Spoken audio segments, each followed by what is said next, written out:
네, 이번 시간에는 국민건강보험공단 면접에 대해서 살펴보도록 하겠습니다. 자, 건보 면접은요, 일단 여러분들이 면접 들어가기 전에 카드라 휘둘리지 마시고요. 꼭 채용 공고를 꼼꼼하게 읽어보셔라 라고 제가 당부를 드립니다. 그런데 의외로 채용 공고를 잘 안 읽어봐요. 그래서 그냥 막 피상적으로 보는 경우가 굉장히 많은데요. 절대로 그러시면 안 되고, 채용 공고를 꼼꼼하게 읽어보시라라고 이제 이야기를 합니다. 자, 그러면 채용 공고 보면 면접이 뭐라고 되어 있나요? 면접 시험이라고 되어 있습니다. 자, 이게, 뭐, 작으면 작을 수도 있는데요. 왜 그런가 하면 시험이라고 적힌 게 이 채용 공고 상에서 필기하고 면접밖에 없는 거예요. 즉 뭐냐 하면 면접도 필기처럼 굉장히 객관적이고 공정하게 진행되는 시험이라는 얘기입니다. 그러니까 평가라는 느낌이 아니고요. 오히려 그냥 시험 친다는 느낌이에요. 그러니까 공기업은 저렇게 시험이라는 표현을 많이 씁니다. 면접 시험 뭐 이렇게 표시를 하거든요. 그래서 그 면접 시험이라는 얘기는 굉장히 사전에 구조화된 질문으로 이미 다 짜여진 질문으로 나에게 시험 치듯 이렇게 하나 둘씩 던지고 바로바로 평가하는 방식으로 가는구나. 그러니까 필기시험처럼 알면 맞추고 모르면 틀리는 것처럼 면접시험도 제대로 답변하면 점수 주고 제대로 답변 못하면 점수 없고 이렇게 간다는 거예요. 그리고 그 점수대로 그냥 그대로 썸 해가지고 나래비 세워서 이제 합격자를 발표하는 거죠. 자, 이게 바로 시험입니다. 그러니까 건보도 저기에 보면 면접 시험이라고 되어 있는 거 꼭 보시고요. 그 다음에 내용이 이제 경험행동 면접, BI 면접하고 상황 면접, SI 면접이 두 개를 시험 칩니다. 둘 다 역량 면접에서 구술 면접에 해당되는 면접 중심으로 치고요. 예전에 이 건보 같은 경우에는 토론 면접이 있었는데 사실 그런 토론 면접이 이제 사라지고 경험 행동 면접하고 상황 면접으로 이렇게 바뀐 거죠. 사실 뭐 왜 사라졌는지는 뭐 정확히 알 수는 없지만요. 코로나 시국 때 이 토론을 하려고 하니까 아무래도 이 코로나 감염 때문에 이 좀 굉장히 힘들었던 것 같습니다. 그래서 이거를 이제 급하게 상황 면접으로 바꿨는데 이게 계속 갈지는 잘 모르겠습니다. 그래서 어쨌든 간에 주어진 대로 여러분들 준비하시면 될 것 같고요. 자, 그 다음에 이제 대놓고 적어 놓은 게 다대 1 면접이고요. 구술 면접이라고 되어 있죠. 이게 공기업 면접에서 가장 대표적인 구술 면접이 경험 행동 면접, 경험 면접과 상황 면접이다. 제가 그렇게 말씀드렸습니다.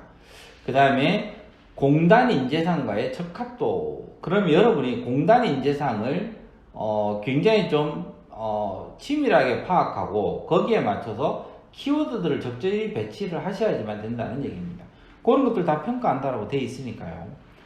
그 다음에 이제 최종 합격자 선발은 어떻게 되냐면 면접 점수로 이제 최종 합격자를 선발하죠.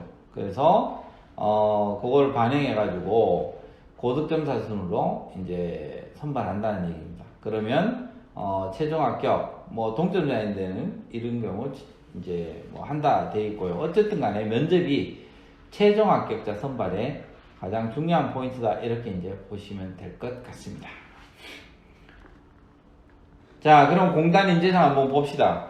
공단 인재상을 이 적합한 인재를 뽑는다라고 했으니까요. 그러면 이 건보 같은 경우에는 공단 인재상이 뭐 국민을 위한 인재, 그 다음에 정직으로 신뢰받는 인재, 혁신을 추구하는 인재, 전문성 있는 인재, 뭐 이렇게 해가지고 NHIS, 이 건보의 약자죠. 그래서 NHIS에다가 맞춰놓은 거예요. 그래서 뭐 Nation Oriented 또는 H는 Honest, 그 다음에 I는 Innovative, S는 Specialized 해가지고 이 네 가지에다가 이제 인재상을 했습니다. 자, 그러면 여러분도 저 인재상에 맞춰가지고 키워드들을 배치를 시키셔야 됩니다. 무슨 경험이 있든 그럼 여러분도 이런 이 세부 내용들 중에 키워드를 챙겨보세요. 그럼 국민을 위한 인재에서 중요한 게 뭐냐 하면 책임 요런 거 나오죠. 동그라미 치시고요. 그래서 책임 같은 거, 그 다음에 공공기관의 가치 요런 것들이 중요한 내용이 잘 나오겠구나. 왜 제가 이 얘기하냐면요, 건보가 사전에 질문을 전부 다 세팅한다고 그랬죠. 그럼 세팅을 뭘 가지고 할까요? 바로 이런 인재상에 맞춰서 세팅을 하는 거예요. 그러니까 여러분도 여기에 나오는 키워드들 하나하나를 다 소중히 여기시라고 당부를 드립니다. 그러면 국민과 소통에다가 또 이 키워드 하시고, 그럼 난 소통과 관련된 경험이 뭐 있는지, 책임을 다한 기관이 뭐가 있는지, 그럼 공공기관의 가치가 어떤 거냐면 봉사라든지 공익정신이나 이런 것들이죠. 그럼 내가 공익과 관련돼서 했던 경험이 어떤 건지, 이런 경험들을 다 찾아놓으시라고 제가 이야기를 드리는 거예요. 자, 그 다음에 정직은 또 굉장히 정직하게, 그러면 이 거짓말 했던 상황이 어떤 상황이었는지, 그럼 정직하게 내가 나한테 손해임에도 불구하고 업무를 처리했던 것들이 어떤 건지, 뭐 이런 것들이 되는 겁니다. 그런 질문들 전부 챙겨 두시고요. 그 다음에 윤리의식, 뭐 이것도 동그라미 쳐두시면 좋겠네요.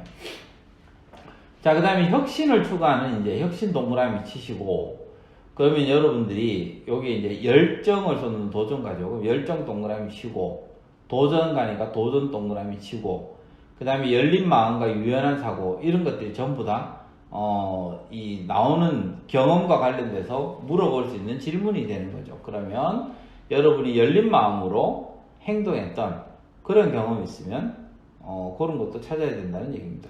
다 질문이 저런 데서 뽑아 나오는 거예요. 그러니까 그러면 답변도 여러분들이 최대한 국민공공보험 인재사항에 맞는 저런 핵심 키워드를 가지고 답변을 만들어내라, 이렇게 말씀을 드립니다. 그래야지만 여러분들이 좀 더 높은 점수를 받게 될 거니까요. 전문성과 관련돼서는 학습, 성장 또는 창의 뭐 이런 쪽으로 여러분들이 키워드를 잡고 준비를 하시면 될 것 같습니다. 그래서 인재사항 우습게 보지 마세요. 이 인재사항 그러면 여러분 제일 먼저 해야 되는 게 1분 자기소개할 때도 인재사항을 활용해 보시라고 저는 많이 권합니다. 아니 1분 자기소개는 내가 준비해 가는 거잖아요. 묻는 것도 아니고. 그러면 준비해 갈 때 그냥 이상한 거 준비해 가는 것보다 내 역량을 만약에 두 가지를 이야기한다 라고 하면 저는 예를 들어서 책임과 열정 가지고 있는 지원자 땡땡번이다. 그러면 위에 이제 책임을 다하는 이제 근거로는 나 어떤 경험들 통해서 책임을 다하는 역량기를 넣고, 그 다음에 어떠한 경험들을 통해서 내가 이 새로운 것에 도전하는 이런 열정들을 키울 수 있었다. 이거 가지고 내가 국민을 위한 인재, 그리고 혁신을 추구하는 인재가 되겠다. 이렇게 이야기를 해야 이 친구가 인재상을 맞춰가지고 자기소개를 하는군요 라고 해서 높은 점수를 주겠죠. 그러니까 1분 자기소개 할 때부터 저런 인재상을 적극적으로 활용을 하시라 라고 제가 말씀을 드립니다. 자, 그러면 이제 국민건강보험공단 면접보기 한번 보시죠. 면접보기 보시면, 자, 일단 경험면접 같은 경우에는 경험기반 인상면접이더라. 그래서 뭐 면접관 몇 명에 지원자 몇 명, 이때는 다대 다로 면접을 받던 경우죠. 근데 2022년도부터는 다대 1로 지금 진행이 된다라고 보시면 됩니다. 근데 뭐 원리가 똑같기 때문에 다대 다냐 다대 1이냐 중요하지 않습니다. 어떤 질문이 튀어나왔는지, 그리고 최종 합격했던 친구들은 어떤 식으로 접근했는지를 보시는 게 여러분한테 더 중요한 내용이 될 거예요. 그러면 면접관이 이제 처음 지원자 긴장을 풀어주려고 이제 편하게 던지겠죠. 그래서 아이스 브레이킹 같은 것들을 한다는 얘기입니다. 그럼 뭐 밥은 드셨나요? 뭐 이런 질문 100% 이제 한다는 거죠. 그러면 이제 지원자들이 얼어 있어서 아무 말도 못 하는데, 실제로 그래요. 여러분 면접장 가보시면, 아니 면접관은 여러분들 뭐 무슨 혼내려고 있는 것도 아니고요, 뭐 저승사자가 아니에요. 진짜로 편안하게 여러분하고 대화하고 싶어 합니다. 그래서 조금이라도 편안한 상태를 만들어 주려고 애를 쓰죠. 왜? 그 편안한 상태에서 여러분의 역량이 100% 발휘됐을 때 그걸 평가를 해야지 면접관들도 제대로 된 평가를 하는 거거든요. 아니 괜히 뭐 압박하고 분위기 망쳐가지고 여러분들 주눅들게 만들어가지고 거기서 면접관이 얻을 게 뭐가 있겠어요? 아무것도 없어요. 그러니까 여러분들에게 굉장히 편하게 해주려고 그럽니다. 근데 여러분들이 편하게 못 가는 거예요. 그러니까 제발 면접장 가시면 면접관이 저렇게 밥은 드셨나요? 이렇게 물어보면 좀 웃기도 하고 그 다음에 이제 편안하게 받아치기도 하고 그래서 네, 몇 거 왔습니다. 면접관님께서 식사하셨습니까? 이렇게 이제 대답을 하면 사람 여유도 있고 애도 참 적극적인 것 같고 저런 친구는 민원인한테도 굉장히 잘하겠다 이런 생각이 들겠죠. 그럼 점수를 조금이라도 더 준다는 얘기입니다. 그러니까 여러분들이 저런 태도나 자세적인 측면에서 점수를 조금이라도 더 받으려면 저런 것에 대처하는 것도 굉장히 훈련을 좀 하셔야지만 됩니다. 그걸 또 자연스럽게 대처할 수 있는 것들을 연습을 하셔야지만 돼요. 쉽지 않습니다. 그래서 실제로 이 친구는 갔더니 몇 시부터 오셨나 이런 질문을 했대요. 그러니까 이제 이 친구 혼자 12시에 와가지고 카페에 있었다 하니까 이제 깜짝 놀라는 거죠. 3시 면접인데 12시에 왔다니까. 그래서 왜 이렇게 일찍 왔느냐라고 하니까 뭐 이 친구도 편안하게 답변했을 겁니다. 사실 오늘 면접이어서 일이 손에도 안 잡히고 아무것도 집중이 안 돼가지고 그래도 미리 일찍 도착해서 마음이라도 다잡자는 마음으로 왔습니다. 뭐 이렇게 얘기하면 면접관들이 좋아하겠죠. 아니 뭐 그렇지 오늘 뭐 인생이 결정되는 날이니까 너도 얼마나 긴장되겠냐 속으로 생각하면서 흐뭇하게 웃고 있을 겁니다. 그러니까 그런 게 면접이에요. 그 다음에 이 친구 받았던 질문 이제 자기소개하고 그러면 이제 자기소개서에서 질문들을 뽑아서 질문을 던지겠죠. 그럼 200명 지역민은 어느 기간 동안 만난 거냐? 그러면 이제 여기에 어느 기간 동안 만난 거고 그때 만났을 때 주로 이런 것들을 했었습니다. 그러면 이제 그거 통해서 어떤 거 배웠냐? 그럼 지역민들한테 주로 이런 것들 중심을 많이 배웠다. 그래서 취약계층에서 무엇을 실천했냐? 지원자가 생각하는 취약계층은 어떤 거냐? 라고 해서 막 꼬리 질문 계속 들어간다는 얘기예요. 그러니까 이게 경험 면접이라고 보시면 됩니다. 그래서 경험 면접은 꼬리에 꼬리를 물면서 여러분들에게 계속 파고들거든요. 그래서 파고드니까 여러분들이 이거 통과하기가 쉽지 않아요. 왜냐하면 이 꼬리 질문들이 생각지도 못한 것들이 많이 튀어나옵니다. 설마 이런 게 튀어나올까 했는데 그렇게 툭 튀어나와요. 그러니까 여러분이 저거를 대처할 수 있는 방법은 다른 게 없어요. 그냥 여러분의 경험에서 온갖 질문들을 뽑아내는 거 외에는 그런 거 외에는 방법이 없습니다. 그러니까 저런 식으로 이제 꼬리에 꼬리를 무는 방식으로 여러분들의 예상 질문을 좀 짜보시고요. 그러면 이제 민원응대 경험을 물어보니까 이 친구는 이제 응대 경험을 답변을 했겠죠. 그랬더니 응대하면서 무엇을 배웠냐 이렇게 이제 했습니다. 그러면 응대 통해 가지고 민원인들하고 이제 의사소통하는 것들 그리고 응대를 하다 보니까 불의의 상황, 불측의 상황들이 많이 생기더라. 그래서 그런 상황 대처 능력 같은 것들을 배웠습니다라고 이야기하면 됩니다. 그래서 조직 적응을 위한 또 본인만의 노하우. 그러면 이 조직에 적응하기 위해서 쉽지 않은데 당신만의 노하우가 있느냐라고 하면 여러분들이 주로 많이 이야기하는 게 뭐라고 얘기하냐면 먼저 다가간다부터 해가지고 주로 이제 뭐 그런 식으로 많이 하죠. 그래서 보통 머릿속으로 생각해 보세요. 조직 적응을 위해서 제일 중요한 게 뭘까요? 먼저 다가가는 게 중요할까요? 아닙니다. 조직 적응하려면 일을 해야 되죠. 그러면 본인만의 노하우 어떤 것들이 있느냐라고 하면 조금 일찍 출근하고 초반에는 아마 이 일들이 손에 익지 않으니까 손에 익기 위해서 좀 일찍 출근하고 그래도 남들보다 조금 더 남아서 일하겠다. 그 다음에 관련된 규정이라든지 매뉴얼이라든지 그리고 전임자들에게 최대한 노하우나 경험들을 익혀가지고 두 번 실수를 할 수 있어도 두 번 하지 않는다는 자세로 일하겠다. 뭐 이런 식으로 답변하면 좋은 점수를 받게 될 겁니다. 그러니까 그냥 피상적으로 답변하지 마세요. 그렇게 답변하면 배운 게 없는 것처럼 느껴지거든요. 그래서 요 밑에도 보면 생각보다 글 읽는 듯이 답변한 지원자 굉장히 많았다 그러죠. 그러니까 저렇게 이야기하면 그냥 떨어진다고 보시면 됩니다. 그래서 여러분들이 의외로 스터디하면서 저렇게 그냥 답을 통째로 외우는 친구들이 많아요. 다 떨어진다고 보시면 됩니다. 저렇게 해가지고 저렇게 말을 시켰더니 글을 읽는 듯한 친구들을 어떻게 민원인 앞에 내놓겠습니까? 못 내놓죠. 예, 그러니까 별로 좋은 점수를 못 받는다 보시면 될 것 같고요. 그 다음에 여유롭게 질문하는 거 듣고 짤막하게 대답하고 모르겠으면 다시 질문해달라고 얘기하는 게 중요하다. 그래서 이 친구 굉장히 중요한 포인트를 이야기한 게요.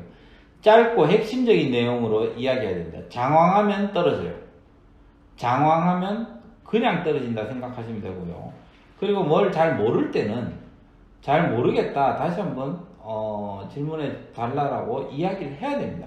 그래야 상세하게 또 답변 이제 질문을 해 주실 거예요.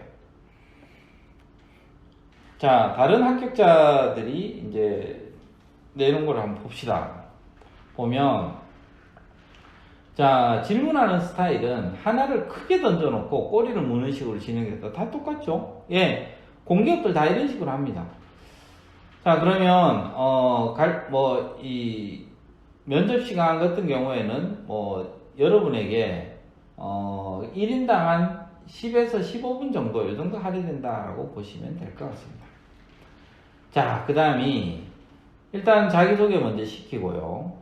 그 다음이 나왔던 질문들, 경험들, 어떤 경험들을 물어봤는지 이제 보시면 대략 감을 잡으실 수 있을 거예요. 자, 내외부 고객을 만족시키기 위해서 노력했던 점. 그 다음에 윤리적으로 일을 하려고 노력했던 경험.